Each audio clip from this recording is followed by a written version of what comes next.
Hello everyone, welcome to my YouTube channel Astra classes.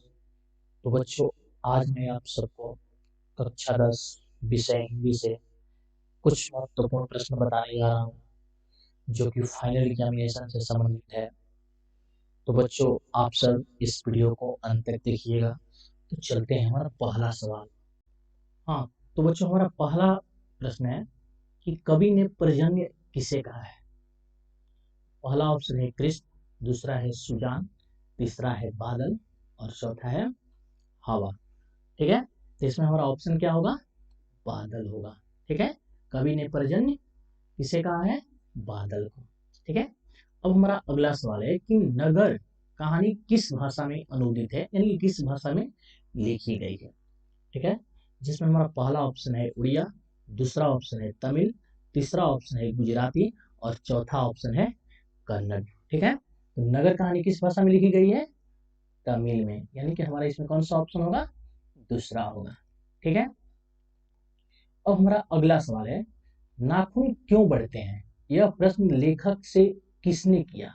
ठीक है, नाखून क्यों बढ़ते हैं, यह प्रश्न लेखक से किसने किया? हमारा पहला ऑप्शन है लड़का, दूसरा ऑप्शन है लड़की, तीसरा ऑप्शन है पत्नी और चौथा ऑप्शन है माँ। ठीक है, तो नाखून क्यों बढ़ते हैं यह प्रश्न लेखक की लड़की ने की थी। ठीक है, तो हमारा इसमें कौन सा आंसर सही हुआ? दूसरा हुआ लड़की। ठीक है, अगला क्वेश्चन है कि आलोक पर्व किसकी रचना है। ठीक है, आलोक पर्व किसकी रचना है, जिसमें हमारा पहला ऑप्शन है नलिन बिलोचन शर्मा, दूसरा है हजारी प्रसाद द्विवेदी, तीसरा है गुणाकर मूले और चौथा है अमरकांत। ठीक है, तो आलोक पर्व किसकी रचना है? हजारी प्रसाद द्विवेदी के। तो इसमें हमारा आंसर क्या होगा? दूसरा होगा, हजारी प्रसाद द्विवेदी। ठीक है, अगला प्रश्न है कि किस सदी से इस्लामी शासकों का शासन आरंभ होता है। ठीक है, कह रहा है कि किस सदी से इस्लामी शासकों का शासन आरंभ होता है। पहला ऑप्शन है 11वीं सदी, दूसरा ऑप्शन है 12वीं सदी, तीसरा ऑप्शन है 13वीं सदी और चौथा ऑप्शन है 14वीं सदी। ठीक है, तो कौन सा इसमें हमारा ऑप्शन सही है? इसमें हमारा तीसरा सही है। ठीक है, 13वीं सदी। अब हमारा अगला क्वेश्चन है कि नागरी लिपि से लिखा गया ताम्रपत्र किस ईस्वी का है। ठीक है, नागरी लिपि से लिखा गया ताम्रपत्र किस ईस्वी का है। ठीक है, हमारा पहला आंसर है 1060, दूसरा है 1061, तीसरा है 1062 और चौथा है 1063। ठीक है, तो इसमें हमारा कौन सा ऑप्शन है? इसमें हमारा इसका आंसर क्या होगा? दूसरा, 1061। ठीक है, यानी कि नागरी लिपि ताम्रपत्र में किस ईस्वी में लिखा गया था? 1061 में। ठीक है, अब हमारा अगला क्वेश्चन है कि फिलहाल किसकी रचना है। ठीक है, फिलहाल किसकी रचना है? फिलहाल जिसमें पहला ऑप्शन है गुणाकर मूले, दूसरा ऑप्शन है अशोक वाजपेयी, तीसरा ऑप्शन है अमरकांत और चौथा ऑप्शन है कोई नहीं। ठीक है, तो इसमें हमारा कौन सा आंसर सही है? फिलहाल किसकी रचना है? अशोक वाजपेयी का, यानी कि इसमें हमारा दूसरा आंसर क्या है? सही है। ठीक है, अगला प्रश्न है कि अवेनियों में रंग समारोह किस ऋतु में होता है। ठीक है, जिसमें पहला ऑप्शन है ग्रीष्म ऋतु, दूसरा है शरद ऋतु, तीसरा है बसंत ऋतु और चौथा है वर्षा ऋतु। ठीक है, तो इनमें रंग समारोह कब होता है? किस ऋतु में होता है? ग्रीष्म ऋतु में, यानी कि इसमें हमारा आंसर क्या होगा? पहला होगा। ठीक है, अब अगला सवाल हमारा है कि बिस्मिल्लाह खां की माँ का क्या नाम था। ठीक है, बिस्मिल्लाह खां की माँ का क्या नाम था? पहला मिठन, दूसरा सोफिया, तीसरा राधा और चौथा कोई नहीं। ठीक है, तो इसमें हमारा कौन सा आंसर है? मिठन, पहला आंसर सही है। ठीक है, अगला हमारा है कि धनानंद किससे प्रेम करते थे। ठीक है, धनानंद किससे प्रेम करते थे? हमारा पहला ऑप्शन है कृष्ण, दूसरा है राधा, तीसरा है सुजान और चौथा है कोई नहीं। ठीक है, तो ये धनानंद किससे प्रेम करते थे? सुजान से। ठीक है, इसमें हमारा ऑप्शन क्या हुआ? तीसरा। अब चलते हैं अगला क्वेश्चन कि रसिक समाज की स्थापना कब हुआ था। ठीक है, रसिक समाज की स्थापना कब हुआ था? तो हमारा पहला आंसर है 1875 ईस्वी में, दूसरा है 1874 ईस्वी में, तीसरा है 1873 और चौथा है 1872 ईस्वी में। ठीक है, तो इसमें हमारा कौन सा आंसर है, इसमें हमारा दूसरा है, 1874 ईस्वी में स्थापना हुआ था। ठीक है, इसमें हमारा कौन सा आंसर मिला, दूसरा, 1874। हाँ, तो हमारा अगला प्रश्न है, तद्भुतन का संधि विच्छेद क्या है। ठीक है, ठीक है, जिसमें हमारा पहला ऑप्शन क्या है, दधी प्लस उदन, दूसरा ऑप्शन है दधी प्लस उदन, और तीसरा ऑप्शन है दधी प्लस उदन, और चौथा है दधी प्लस औदन। ठीक है, तो इसमें हमारा कौन सा ऑप्शन सही होगा, दधी प्लस ओदन, यानी कि दूसरा आंसर हमारा क्या है, सही है। ठीक है, अगला प्रश्न है कि रुचि शब्द का विशेषण है। ठीक है, रुचि शब्द का विशेषण है, हमारा पहला ऑप्शन है रुचिकर, दूसरा ऑप्शन है रुचिक, तीसरा ऑप्शन है रुचि, और चौथा है रुचना। ठीक है, तो रुचि का विशेषण क्या है, रुचिकर, यानी कि हमारा इसमें पहला आंसर क्या है, सही है। ठीक है, अगला सवाल है कि गंगा पवित्र है, वाक्य में गंगा कौन सी संज्ञा है।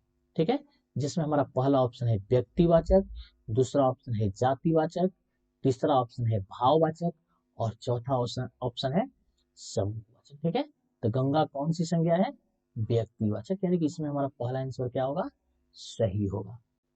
हाँ, तो बच्चों हमारा अगला प्रश्न है, शिक्षक का अर्थ है।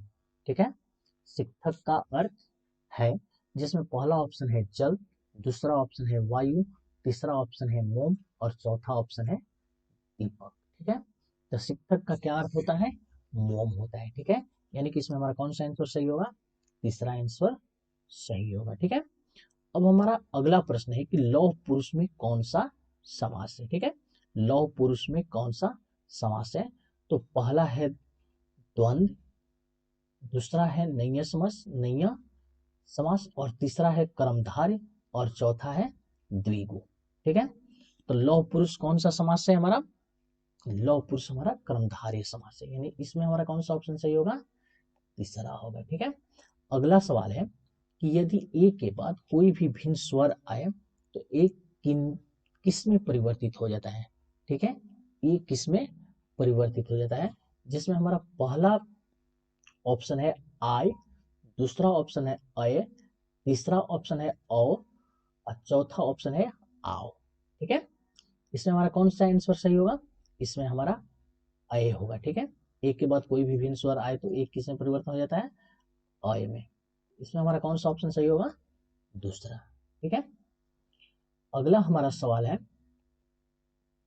कि बीरेन डंगवाल बीरेन डंगवाल का पहला कविता संग्रह कब प्रकाशित हुआ था। ठीक है, बीरेन डंगवाल का पहला कविता संग्रह कब प्रकाशित हुआ था।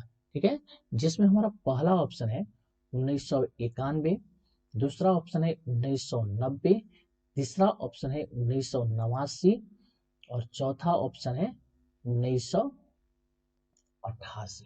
ठीक है, इसमें हमारा कौन सा ऑप्शन है, इसमें हमारा कौन सा आंसर होगा, 1991 होगा। ठीक है, 1991 इसमें होगा, क्योंकि उनका पहला कविता संग्रह 1991 में प्रकाशित हुआ था। ठीक है, 1991 होगा। अगला सवाल है कि वनलता सेन को श्रेष्ठ काव्य ग्रंथ का पुरस्कार कब दिया गया था। ठीक है, श्रेष्ठ काव्य ग्रंथ का पुरस्कार तो 1932 में, 1942 में, 1952 में, और 1962 में। ठीक है, तो कब दिया गया था, 1952 में दिया गया था। ठीक है, तो इसमें हमारा कौन सा ऑप्शन होगा, तीसरा होगा, 1952। ठीक है, अगला सवाल है कि जीवनानंद दास का निधन कितने साल की आयु में हुआ था। ठीक है, जीवनानंद दास का निधन कितने साल की आयु में हुआ था, तो इसमें पहला ऑप्शन है 50 साल में, दूसरा ऑप्शन है 55 साल में, और तीसरा ऑप्शन है 60 साल में, और चौथा ऑप्शन है 65 साल में। ठीक है, तो जीवनानंद दास का निधन कब हुआ था, 55 साल में हुआ था, यानी कि इसमें हमारा दूसरा आंसर क्या है, सही है। ठीक है, अब हमारा अगला सवाल है कि हाथ साफ करना। ठीक है, हाथ साफ करना मुहावरे का अर्थ क्या है। ठीक है, तो इसमें पहला ऑप्शन है हाथ धोना, दूसरा ऑप्शन है सफाई करना, तीसरा ऑप्शन है चोरी करना, और चौथा ऑप्शन है गंदगी फैलाना। ठीक है, तो इसमें हमारा कौन सा आंसर सही होगा? चोरी करना। ठीक है, हाथ साफ करने का अर्थ क्या होता है? चोरी करना, यानी कि तीसरा आंसर इसमें हमारा क्या होगा? सही होगा। ठीक है, अब हमारा अगला सवाल है कि अंतिम अंतिम में कौन सा प्रत्यय है? ठीक है, अंतिम में कौन सा प्रत्यय है? तो पहला ऑप्शन है म, दूसरा ऑप्शन है तिम, तीसरा ऑप्शन है इम और चौथा ऑप्शन है तम। ठीक है, अंतिम में कौन सा प्रत्यय है? इम प्रत्यय है, यानी कि हमारा तीसरा आंसर क्या होगा इसमें? सही होगा। ठीक है, अगला प्रश्न है कि आजन्म में कौन सा समास है? आजन्म में कौन सा समास है? जिसमें हमारा पहला ऑप्शन है अव्ययी भाव, दूसरा ऑप्शन है हमारा कर्मधारय, तीसरा ऑप्शन है द्विगु और चौथा ऑप्शन है द्वंद्व। ठीक है, इसमें हमारा अजन्म कौन सा समास है? अव्ययी भाव समास है, यानी कि इसमें हमारा पहला आंसर क्या होगा? सही होगा। हाँ, तो हमारा अगला सवाल है कि ज्योतिर्मय उदाहरण है। ठीक है, ज्योतिर्मय उदाहरण है। पहला ऑप्शन है स्वर संधि, दूसरा ऑप्शन है व्यंजन संधि, तीसरा ऑप्शन है विसर्ग संधि और चौथा ऑप्शन है समास। ठीक है, तो ज्योतिर्मय किसका उदाहरण है? व्यंजन संधि का। ठीक है, तो इसमें हमारा कौन सा आंसर सही होगा? दूसरा, व्यंजन संधि। ठीक है, अगला सवाल है कि जहां दोनों पद प्रधान हो वहां डैश समास होगा। ठीक है, यानी कि जहां दोनों पद प्रधान हो कौन सा समास होता है? ठीक है, हमारा पहला ऑप्शन है द्विगु समास, दूसरा ऑप्शन है कर्मधारय, तीसरा ऑप्शन है तत्पुरुष और चौथा ऑप्शन है द्वंद्व। ठीक है, जहां दोनों पद प्रधान होता है वो कौन सा समास होता है? द्वंद्व समास होता है, यानी कि इसमें हमारा कौन सा आंसर सही होगा? चौथा आंसर सही होगा। ठीक है, अगला हमारा सवाल है कि मछली पानी में रहती है, इस वाक्य में किस कारक की विभक्ति है? ठीक है, मछली पानी में रहती है, यानी कि में इसमें कौन सा कारक के विभक्ति है? ठीक है, पहला हमारा ऑप्शन है कर्ता, दूसरा हमारा ऑप्शन है कर्म, तीसरा ऑप्शन है अधिकरण और चौथा है करण। ठीक है, कौन सा ऑप्शन है? में किस विभक्ति, किस कारक की विभक्ति है? अधिकरण, यानी कि तीसरा इसमें आंसर क्या होगा? सही होगा। ठीक है,